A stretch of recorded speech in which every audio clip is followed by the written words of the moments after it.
serious? Did you just cough at me? Yeah. I don't have a pandemic. I did not open my mouth when I coughed. I coughed inside my mouth. Disgusting. Yeah, you're disgusting too. Are you serious? Did you just cough at me? Yeah. I don't have a pandemic.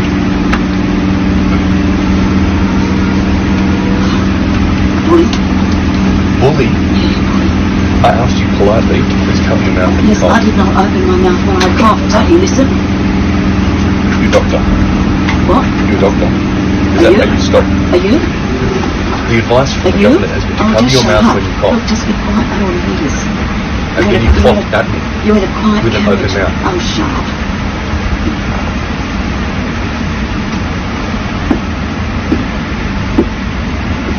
Doors closing.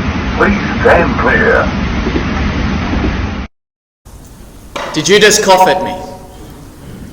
It's been said that we are only 9 meals away from anarchy. 9 meals away from anarchy. 9 missed meals and our social fabric will start to fall apart. A starving man or woman is never a good citizen. A starving parent, in their desperation to feed their family and their children, will at some point abandon law and order to look after the people that they love most. And of course, we're not at that point at this time. But we are starting to see just how fragile our social order is. And our civility, the bonds are just starting to fray just a little bit. Even before the coronavirus, good etiquette on public transport had probably changed. So basically, you don't engage people in conversation. For the most part, people, they put their headphones in and they stare at their screens or head down or read their book, but basically don't talk to one another. At a time of this social pressure that we're going through, not unrest, but social unease, this man and this woman engaged in a spiteful encounter with accusation and counter-accusation. In the gospel reading that we heard, we have another exchange between a man and a woman in a public place, two people who probably ought not to have been speaking to one another. Jesus the Jew and an unnamed Samaritan woman. And it starts off with one saying, "Give me a drink," and the other saying, quite rightly, "Who are you? How can you, a Jew, ask me, a Samaritan woman, for a drink?" And at that point, their conversation teeters on the brink, doesn't it? You could see how it could easily descend into accusation, acrimony, counter-accusation. But it goes a very different direction. Just like with last week's reading that we heard, remember it was Nicodemus, Jesus moves the conversation from the surface, that superficial level, to a deeper place. And it gets into a conversation where he's basically saying, this is what you really need. We have a very human tendency to dress up our wants as our needs. To dress up our wants as our needs. So it's called a manufactured need. Have you ever heard a teenager say, "I need a new iPhone"? I need a new iPhone. Well, no you don't. You want a new iPhone. But they're different things. Every day I work with teenage boys who are incarcerated, and every day they misidentify their wants with their needs. And when they don't get the thing they think they need, or they desire right at that time, they're very quick to act out and to lash out. And we engage in that as well. So our language slips. Who's ever said, "I need a coffee, I need a holiday, I need a new car"? And you can notice how the brain and the tongue goes very quickly from "I want" to "I need." And the danger is, when we don't get the thing that we think we need, it feels calamitous to us. We feel like we've been denied our right. And so we're very quick, or we can be quick, to lash out. Manufactured needs are what the advertising industry is based upon. So every year, an estimated $500 billion across the world is spent on advertising, trying to sell you mostly not what you need, but what you want. And they dress it up to tell you this is something that you must have. So notice in the gospel there's a definite pattern. There's a movement where we go from wants to needs. It starts off with this woman. She's come to the well. She wants water. Jesus wants water. We're told he's tired, he's dusty, he's been travelling. And before long, it shifts, and Jesus is beginning to talk about her deeper, unmet need. So the flowing, gushing, running water that only he will give. And then it moves then to a conversation about where is the proper place to worship. And you've got one group of people who say it must be here on this mountain, another group of people who say it must be in Jerusalem. And that's both groups of people wanting and wanting and wanting to be right. And Jesus takes it further. He says, no, the time will come when what is needed is to worship in spirit and truth. And finally it moves on then to the disciples who are really trying to tell Jesus to make Jesus eat something. And Rabbi, eat something. Now there's nothing wrong with that, but again, Jesus goes further. He goes deeper and talks about, if you like, his primal need, which is to do the will of the one who sent him. We are very much in the middle of social unease. This middle of uncertainty and confusion and doubt about what might happen next. We've seen this week the stock markets take a tremendous hit, and that is very alarming to people who are in retirement and worried about their super. We are worried about what is happening with coronavirus and who is affected and how will that impact our daily lives. We have very legitimate needs around our health care, our well-being, our financial security. And we need toilet paper or something like that, as Father Rod spoke about last week, but we ought not to be stockpiling supplies if it's at the expense of other people.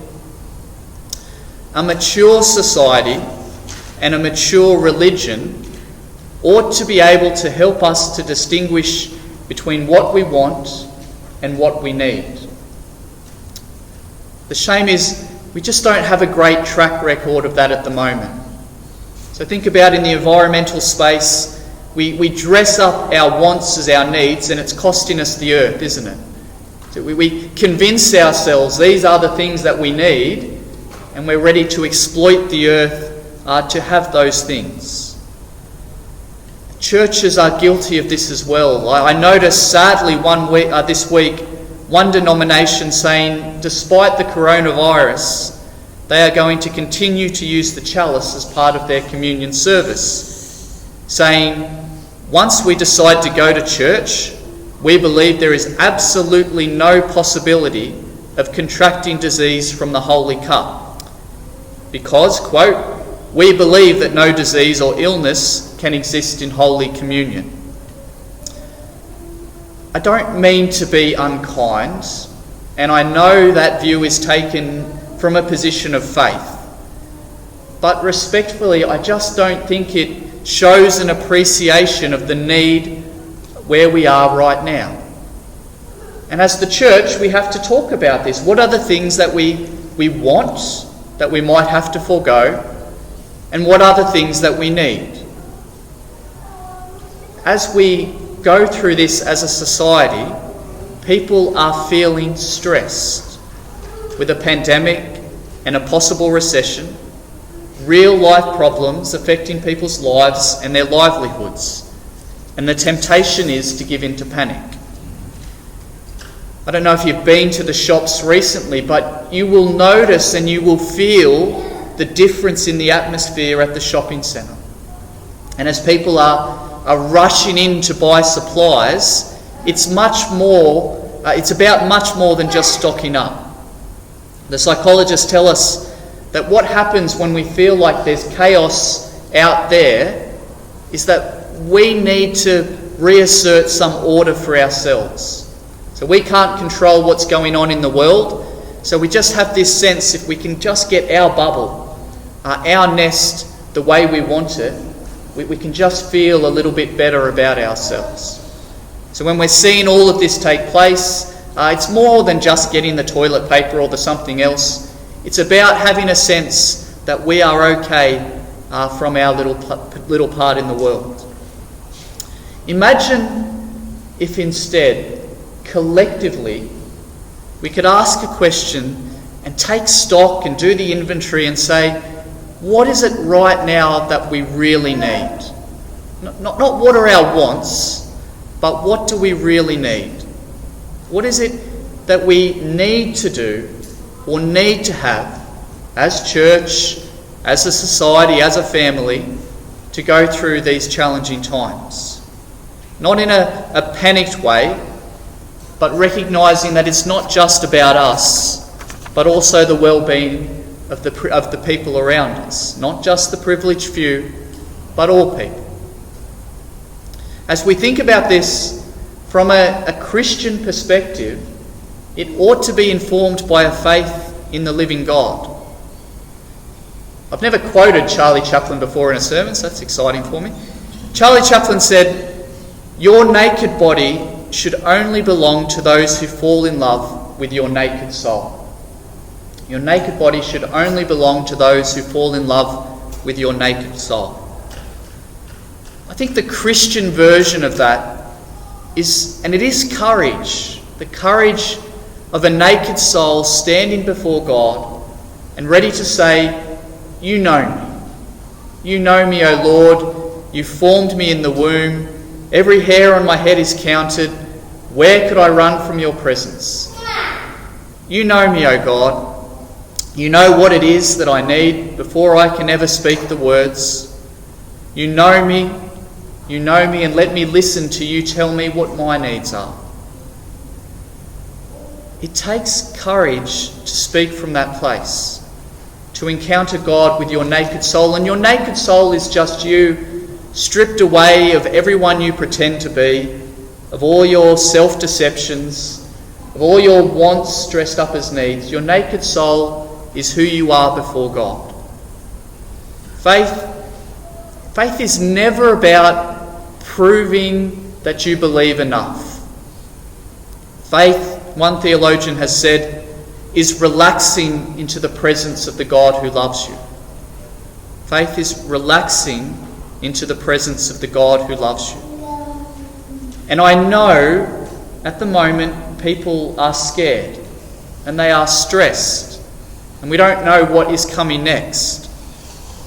But as people of faith, we speak into that uncertainty from a different perspective. And it might start with us saying, can we focus on the things we need, not on the things we want? When we are living in and relaxing into that embrace of the one who loves us, we ought to be able to encourage people differently. We encounter them differently. And your soul is not aggressive, and it's not accusatory, and it's not defensive, because it knows that it is loved, and it is ready to reach out to other people in love. And that should be true and must be true, especially in times of challenge. We do all have our own small part to play. And as Christians, it might begin with our naked souls before God, without a shopping list of demands of the things we want, trusting in a God who knows our needs, because we know that we are loved and we are ready to reach out to others in love. The Lord be with you.